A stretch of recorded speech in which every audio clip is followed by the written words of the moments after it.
이제 창세기 11장입니다. 벌써 11장으로 넘어왔네요. 11장 1절로 9절까지입니다. 창세기 11장 1절로 19절까지 보시겠습니다. 온 땅에 언어가 하나요 말이 하나였더라.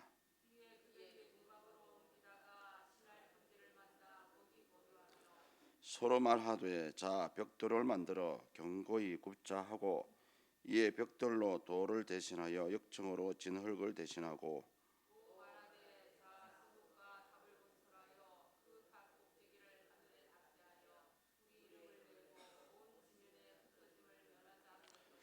여호와께서 사람들이 건설하는 그 성읍과 탑을 보려고 내려오셨더라.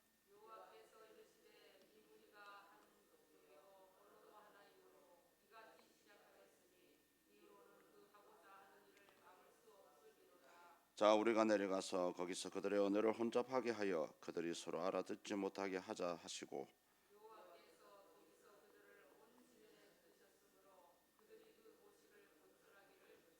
같이 봅니다. 그러므로 그 이름을 바벨이라 하니 이는 여호와께서 땅의 언어를 혼잡하게 하셨음이더라. 여호와께서 거기서 그들을 온 지면에 흩으셨더라. 아멘.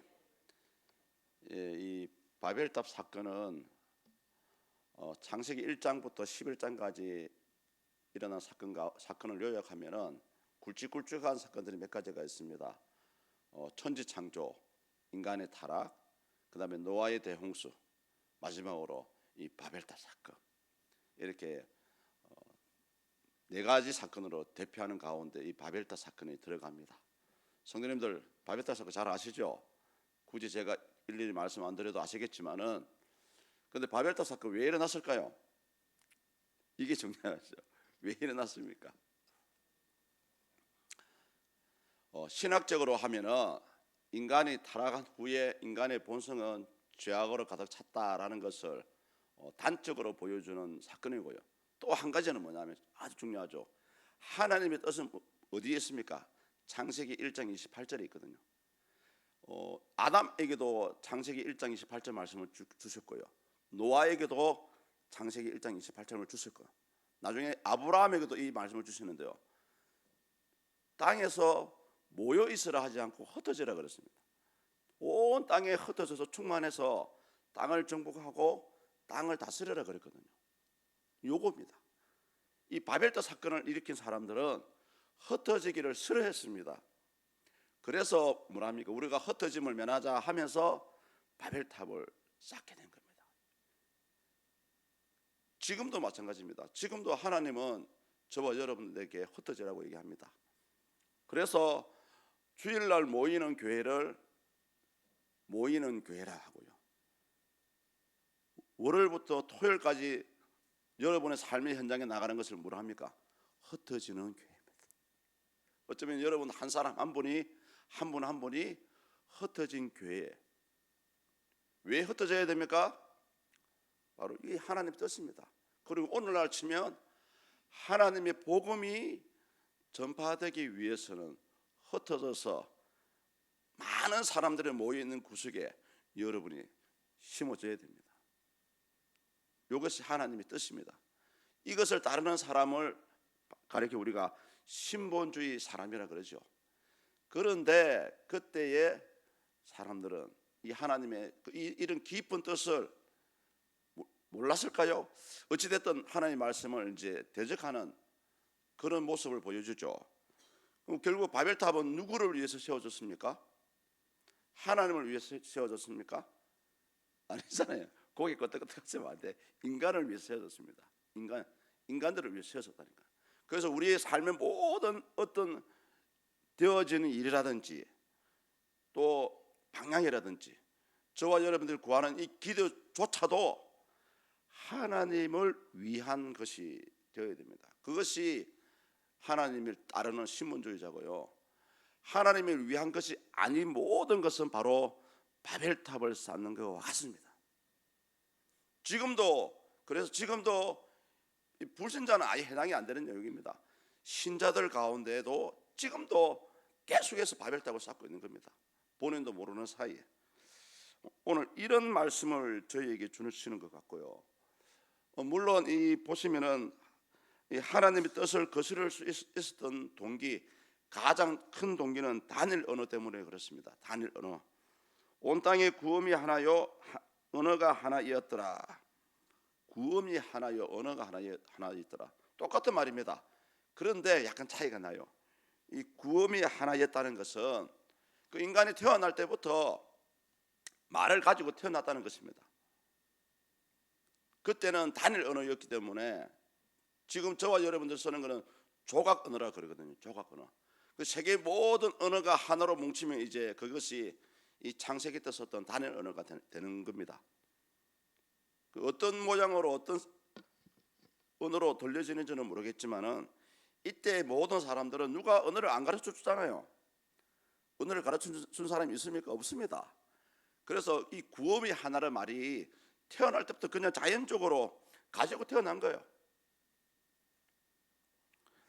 그리고 이제 이 바벨탑이 건설된 위치가 중요하죠. 신할 평지라고 말합니다. 진짜 이 사건이 진짜일까요? 가짜일까요? 이에 그들이 동방으로 옮기다가 신할 평지를 만나 거기 거하고, 여기서 동방은 동쪽 방향을 말하는 의미입니다. 보통 동방하면 우리 아시아라 생각하잖아요. 아시아가 아니고 동쪽 방향을 의미하는 것이고요. 그 당시 성경에서 말하는 방향의 기준이 제가 먼저번에 한번 언급을 드렸지만은 방향의 기준은 어디가 있습니까? 항상 에덴 동산이 기준입니다. 에덴 동산에서 동쪽으로 가면은 동방, 북쪽으로 가면 북방. 그래서 이 시날 평지는 에덴 동산에서 동쪽으로 옮겨서 가다 보니까 이 시날이라는 의미가 두 강 사이라는 뜻이거든요. 그 당시 두 강 사이는 유프라테스 강하고 티그리스 강을 얘기합니다. 그 사이에 원래 어떤 나라가 있습니까? 후에 바벨로니아, 바벨론이 있죠. 시날 평지는 바벨론이 있던 자리에 이제 바벨탑이 세워졌고요. 거기에 바벨탑이 세워질 수 있었던 그 지리적으로 물이 굉장히 풍족했고 굉장히 땅이 고록에 평야처럼 고록이 있었기 때문에 사람들이 바벨탑을 짓기에는 아주 적합한 장소였습니다. 이제 우리가 중요한 것은 요거죠. 다 알고 있는 내용이지만 우리 4절을 같이 한번 읽으시겠습니다. 또 말하되 자 성과 대를 쌓아 대곡되기를 하늘에 닿게 하여 우리 이름을 내고 온 지면에 흩어짐을 면하자 하였더니 아멘. 성도들 보십시오. 분명히 하나님은 노아의 홍수 후에 무지개 언약을 주셨습니다. 내가 다시는 너희들을 사람을 짐승을 물로 심판하지 않겠다라고 약속을 주셨어요. 그런데 이 약속을 이 사람들은 신뢰를 하지 않았던 겁니다. 이 사람이 바벨탑을 짓게 된 동기 가운데 한 가지가 다시는 우리가 노아의 홍수와 같은 일 때문에 우리가 죽음을 면하자라는 그런 의미가 들어가 있었어요. 그런데 믿음이 있는 자였다면은 하나님이 그 말씀대로 순종을 했다면은 굳이 바벨탑을 지을 필요가 없죠. 그런데 이 사람들이 이미 하나님께서 물로 심판했기 때문에 또다시 우리를 심판할 것이다 라는 그런 생각을 했다고 볼 수가 있습니다. 그래서 이제 이 바벨탑을 쌓게 되는데요. 저는 이 부분을 보면은 인간의 습성이 아주 고약한 습성의 한 가지가 있다라고 생각이 됩니다. 저 역시 예외가 아니겠죠. 이거죠. 하나님이 계셔야 될 자리가 있습니다. 하나님이 계셔야 될 자리가 있고 우리 인간이 서 있어야 될 자리가 있습니다. 문제는 뭐냐면은 하나님의 자리를 인간이 그 자리를 대신하려고 합니다. 이것이 바로 여러분 바벨탑을 쌓는 거예요. 그래서 이 사람들은 자신의 우리의 이름을 내자라고 한 말이 바로 이런 의미입니다. 하나님을 끄집어내고 그 자리에 우리가 신처럼 들어가자라고 얘기하는 거죠. 저는 이 부분을 보면서 굉장히 두려움을 느꼈습니다. 왜? 지금도 우리가 우리 자신도 모르는 사이에 그런 삶을 살고 있지는 않을까라는 그런 걱정이 되더라고 보니까요. 그래서 이 사람들이 벽돌을 지을 때에 어떤 학자들은 이런 말을 합니다. 벽돌마다 그 당시 벽돌 바벨탑을 짓는 사람들의 각자의 이름을 뭐 새겨 넣었다 이런 얘기도 나와요. 보면 뭐 검증된 건 아니지만 그래서 자기들의 이름을 내는 데 동기를 부여했고요. 또 한 가지는 이제 흩어짐을 면하기 위해서 탑을 쌓게 되었다는 것입니다. 그런데 중요한 것은 요거죠. 과연 이것이 하나님을 위한 행동인가 아니면 사람을 위한 행동인가? 성도님들 아침 드실 때에 뭐 때문에 먹습니까? 건강을 위해서 먹습니까? 그 생각도 버려야 됩니다. 내가 이 아침을 먹고 내 몸을 관리하는 것은 하나님의 영광을 위해서 하는 것이다라고 생각을 해야 됩니다. 또 친구를 만나도 내가 하나님의 영광을 위해서 이 친구를 만날 것이다. 여러분이 직장에서 물론 열심히 땀 흘려서 일해서 월급을 받지만은 그 일하는 것조차도 월급을 받는 것조차도 하나님의 영광을 위해서 돼야 됩니다. 이것이 여러분 안 되는 사람은 지금도 내가 믿음을 가지고 있지만은 여러분은 지금도 열심히 멸망받아야 될 바벨탑을 쌓고 있는 것입니다. 이제 문제는 이들의 모습을 보기 위해서 여호와 하나님이 땅에 내려오시죠. 그 반응을 6절에서 보여줍니다. 같이 읽습니다. 여호와께서 가라사대 이 무리가 한 족속이요 언어도 하나이므로 이같이 시작하였으니 이후로는 그 경영하는 일을 금지할 수 없으리로다. 중요한 말씀이 나오죠. 금지할 수 없으리로다. 하나님도 금지할 수 없다라고 합니다. 하나님의 능력이 없어서 이런 말씀을 하시는 게 아닙니다. 왜? 하나님은 인격적인 분이시고요. 또 우리 인간에게 하나님께서는 자유의지를 주셨습니다. 그렇기 때문에 하나님은 그 인간의 하는 행동을 막지 않는 겁니다. 왜? 인간인 자유의지가 없었다면 많은 분들이 그래요. 왜 하나님께서는 자유의지를 주셔가지고 아담과 하와가 선악과를 먹게 하셨습니까? 라고 그 죄의 책임을 하나님께 돌리죠. 오늘날도 마찬가지입니다. 왜 하나님은 나에게 이렇게 질병을 주셔가지고 나를 힘들게 하셨죠? 왜 하나님은 나에게 이렇게 가난하게 만들어가지고 이 모든 것은 하나님께서 자유의지를 주셨기 때문에 하나님께서 인간을 존중하시는 겁니다. 사실은. 그래서 하나님은 바벨탑을 쌓는 것도 알고 계셨지만은 그들을 막지 않으신 것입니다. 오늘날 많은 분들이 죄를 범하기를 밥 먹듯이 하고요. 겁 없이 살아갑니다. 왜 그렇습니까? 내가 죄를 하나 지어도 하나님 심판 안 하시거든요. 벌을 안 주시거든요. 그런데 때가 되면은 주십니다. 때가 되면 주십니다. 그래서 우리는 이 땅에 살아가는 동안에 내 의지대로 내 마음대로 살아갈 수 있지만은 우리의 삶 가운데 주님 어찌됐든 하나님의 뜻대로 되어지기를 원합니다라는 그런 마음으로 또 그런 기도로 또 그러한 삶을 살아가실 필요가 있습니다. 결국 하나님은 본문 7절과 같이 이제 벌을 내리고 계시죠. 7절입니다. 같이 읽습니다. 자 우리가 내려가서 거기서 그들의 언어를 혼잡하게 하여 그들로 서로 알아듣지 못하게 하자 하시고 아멘. 여기서 이제 우리가라는 단어가 나옵니다. 그래서 우리 신학자들은 이 우리가라는 단어에서 삼위의 하나님이 정확하게 나타나고 있다라고 말씀을 하고 있고요. 특히 하나님께서는 인간에게 자유의지를 주셨기 때문에 이 바벨탑 쌓기를 막지는 않았습니다. 다만 이제 흩어지게 만드셨어요.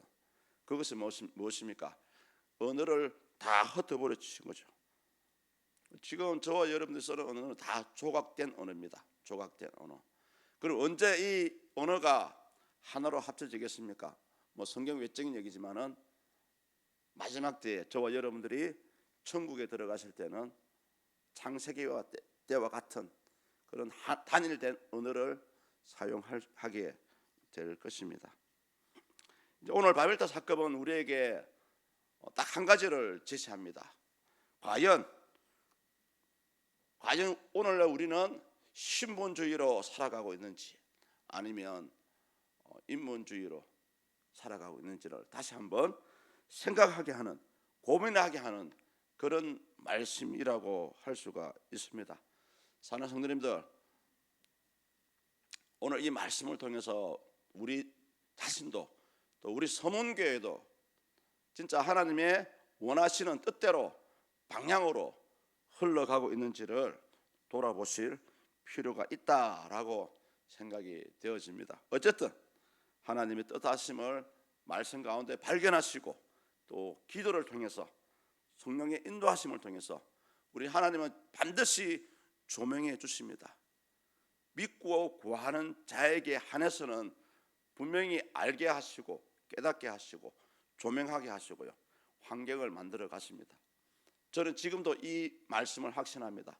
그래서 여러분, 우리가 하나님의 뜻대로 살아가기를 오늘 하루도 못 무너질 수 있는 우리 모두가 될 수 있기를 주 예수 이름으로 축복합니다. 네, 기도하시겠습니다. 하나님 아버지, 감사합니다. 이 바벨탑 사건은 너무나 우리가 잘 알고 있는 내용입니다만은 이 사건을 통해서 다시 한번 우리 신앙을 돌아볼 수 있는 그런 기회가 되게 하시니 감사합니다. 내 말 한마디, 생각 하나, 내 행동 하나하나가 하나님을 대적하는 것이 아니라 하나님을 위하고 하나님을 하나님으로 인정하는 신본주의적인 그런 모습과 삶이 될 수 있기를 소망하며 주께 이 새벽에서 주의 도우심을 기대합니다. 특별히 하나님 아버지, 우리의 삶의 모든 요소들이 또 우리의 서문교회가 하나님이 원하시는 방향으로 나아가고 흘러갈 수 있도록 도와주시고 간섭하여 주시옵소서.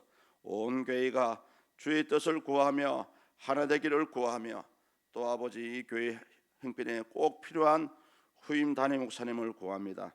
하나님이 뜻하신 바대로 아버지, 그러한 귀한 인물이, 귀한 사역자가 세워질 수 있도록 역사하여 주시옵소서. 세우신 우리 사장 목사님 은혜 가운데 잘 은퇴할 수 있도록 하나님의 긍휼하심이 있게 하시고 영육이 회복될 수 있도록 주여 도와주시옵소서. 이 부족한 종에게 이제 6개월간의 대행 역할을 주셨습니다. 하나님 말씀의 권세를 주시고 오로지 주신 사명, 주신 사역을 다할 때까지 아버지 변함없이 종에게 주어진 길을 나아갈 수 있도록 힘과 능력과 건강을 더해 주시옵소서. 하나님 아버지, 마지막으로 한 번 더 기도합니다. 우리 서문의 식구들 가운데 아직도 질병과 아픔과 고통 가운데 힘들어하며 신음하며 낭망하며 낙심하며 방황하는 자들이 있습니다. 주여 불쌍히 여겨주시고 우리 인생을 지으신 하나님 능히 우리 하나님은 치유하시고 고치시고 새롭게 할 수가 있습니다. 아버지, 하나님을 인정하고 소망하며 구하며 또 아버지 하나님께 매달릴 수 있는 우리의 삶의 모습이 될 수 있도록 도와주시옵소서. 이 새벽에 시간을 드리며 몸을 드리며 마음을 드리는 사랑하는 주님의 귀한 백성들을 축복해 주시고 하나님의 인도하심이 이들의 삶을 간섭하여 주시옵소서. 감사합니다. 예수 그리스도 이름으로 기도드립니다. 아멘.